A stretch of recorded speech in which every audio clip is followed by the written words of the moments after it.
জানেন, যখন কেউ কথার মাঝে মাঝে জুড়ে দেয় আমরা ভালো না, আমরা খারাপ, আসলে আমরা কারা? ধরে নিলাম আমরা সবাই, কিন্তু আমরা সবাই কি খারাপ? সবাই কি ভালো? নিরপেক্ষ দৃষ্টিকোণ থেকে দেখলে সত্যি বলতে কেউই ভালো না, কেউই পুরোপুরি খারাপ না। মানে বিষয়টা এরকম, প্রত্যেকটা মানুষের মধ্যে কিছু ভালো গুণ আছে, ঠিক ঠিক ঠিক তেমনি প্রত্যেকটা মানুষের মধ্যে কিছু খারাপ গুণ আছে। মানে নিখুঁত ভালো কেউ না, নিখুঁত খারাপও কেউ না। হ্যাঁ, এটা হতে পারে যার মধ্যে যত বেশি খারাপ গুণাবলী আছে, বৈশিষ্ট্য আছে, সেই প্রেক্ষিতে সে খারাপ।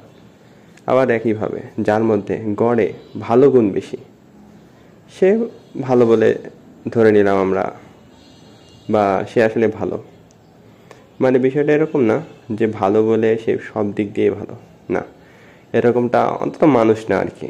তাহলে তাহলে কেন তাহলে কেন আমরা আমাদের নিজেদেরকে খারাপ বলি, গালিগালাজ করি?